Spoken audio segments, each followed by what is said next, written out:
It's episode 2, and there's no dead, there's no demons, but there is some destruction. Let's talk about dead demons, DDDD destruction.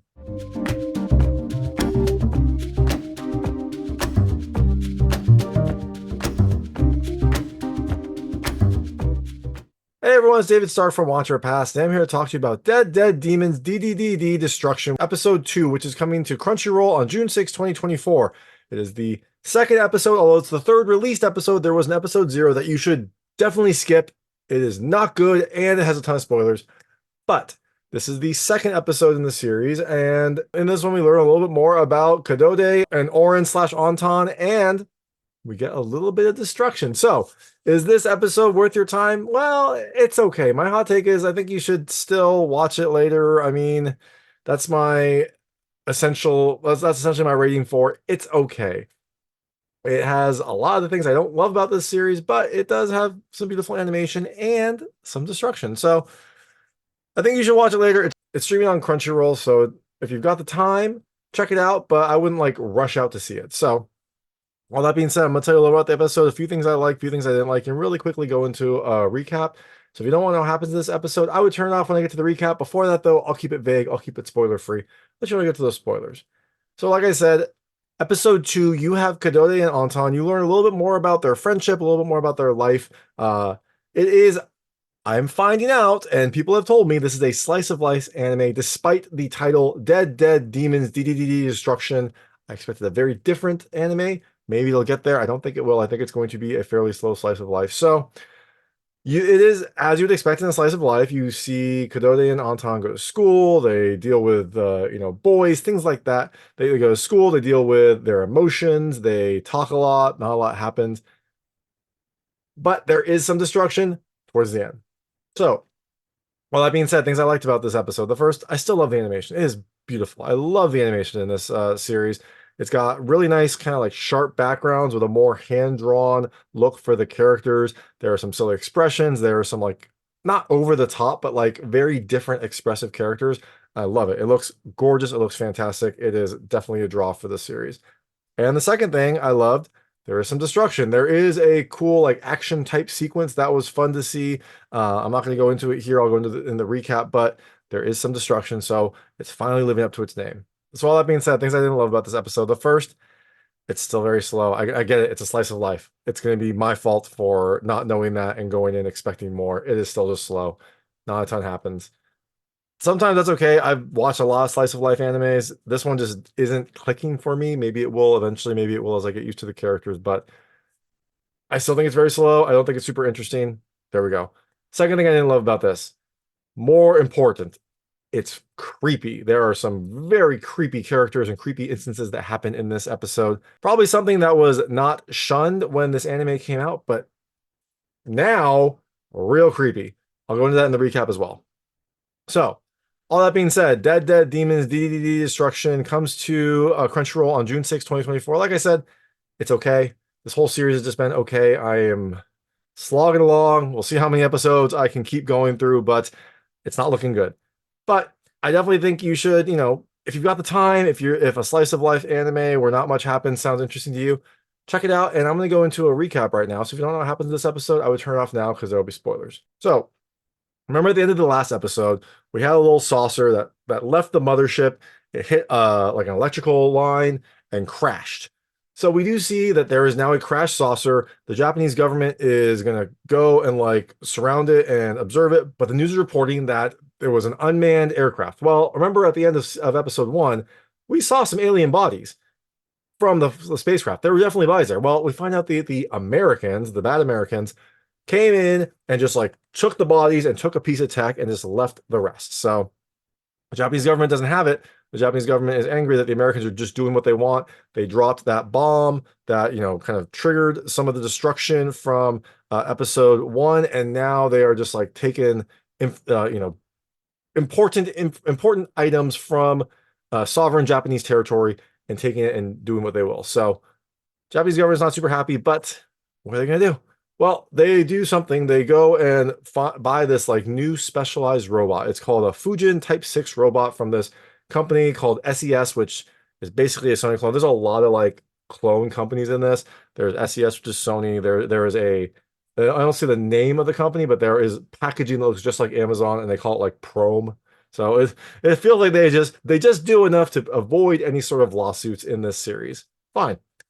So SES specializes in robots. They use their experience from building early stage robotic pets. They don't name it, but think the Aibo. And they have used that to create this walking gun laser thing called the Fujin Type 6. It's really cool looking. It's like essentially an AT-AT with a giant satellite dish thing on the back that shoots a laser. Very cool. So that's what the government's doing to kind of step up their defense and stop any new probes. Now, along with this, you've got Kadode at school with her friends, and it seems like she is trying to deal with her feelings. She's growing up. They start by like watching this couple who is like a dream couple, I guess, and she seems to be pretty jealous. Her friends are pretty jealous too, and so the episode kind of deals with Kadode meeting a couple people and kind of trying to deal with her feelings, which is where some of the creepy comes. Now, after the news reports talk about this saucer that crashed down, Oran, who's Oran or Ontan. I remember her as Oran in the earlier episodes. They call her Ontan throughout this, so I'll just call her Ontan in here. She goes to check out the saucer. It's cool. You want to see it. And she's trying to get Kadode to go, but Kadode doesn't want to go because she is waiting for her teacher. She seems to be, infatuated with her teacher. She wants to go to the same college as her teacher. And her teacher's like, "Hey, I've got some old books from college. You can come and like check them out if you want." It's like, okay, that sounds fine. So Kadode's waiting for her teacher so she can go to his apartment to check out his books. Not a good idea. So when they get there, Kadode goes in and he's like, "Here are the books. Go ahead and take what you want." And Kadode's like, "Oh no, that doesn't work with my plan." I think she wanted to like take a couple books and then have an excuse to come back more and more. I think. I'm not sure. She also finds like a face massager, which looks a little interesting. And it's like, "Oh, look at you using that face massager." And he's like, "You really think that's for me?" So maybe it implies that he has a girlfriend. I don't know. It was a weird scene. But then she jokes about going to the school board and saying he's a perv, which like if you're a teacher, that is the worst thing you would possibly want, especially if you're like trying to do something nice. And so this guy, he's like, "Please don't do that. That would cost me a lot and a lot and a lot." Like basically he would get fired and probably thrown out of this town. So she jokes about this. He like kind of laughs it off. But then after she like threatens to call him a perv, she opens up to him and says like she feels like she has no principles or anything. She feels like she just kind of wings it every day. She doesn't really have a purpose in life.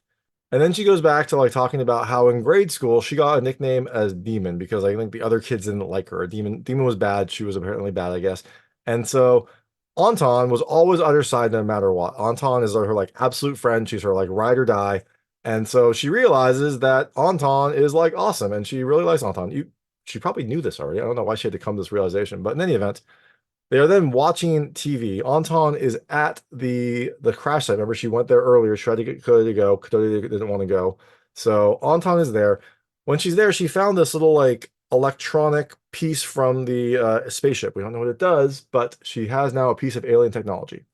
And she's on screen and she starts communicating. She starts doing these weird like hand symbols like this.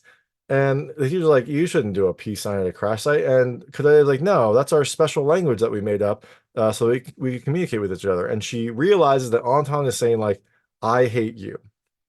Probably just joking. But this causes Kadode to be like, wanting to be with her ride or die, I guess. She wants to go hang out with Anton. She realizes how important Anton is to her life. So she's like, so she heads out. And then her teacher, as she's heading out, says, like, "After you graduate, we can hang out more as friends with benefits." And I was like, what? That's not really an okay thing to say to a student. And you're a teacher. Like, that is very wrong.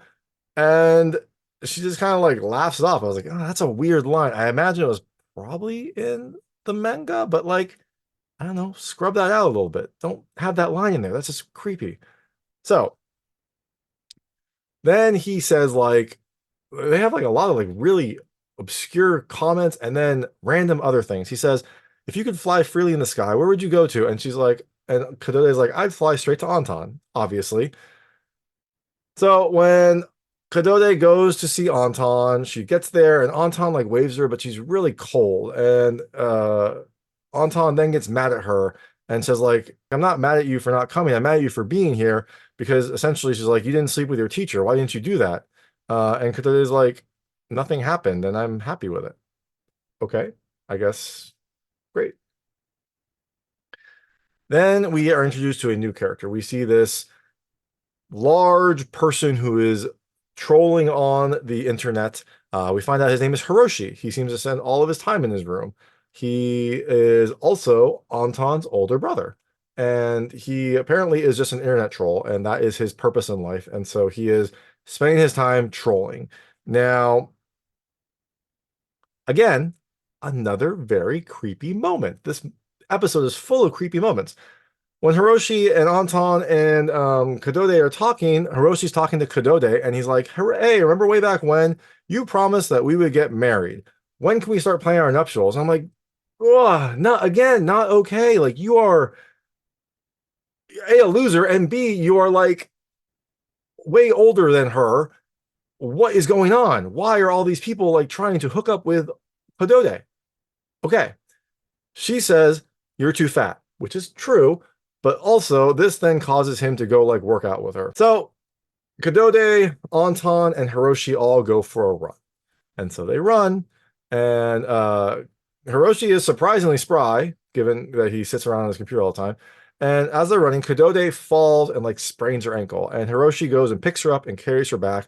And as they're carrying back, he talks about how he remembers that he used to help them a lot when he was in high school and they were in grade school. So that is what, like at least probably a 5 year difference, maybe 6 years. I don't know what the Japanese school system is like, but there is a significant difference between them. Remember, he has already graduated from college and she is in high school about to take entrance exams. So I don't think they're a junior in high school. I'm not sure. But again, weird, creepy things throughout.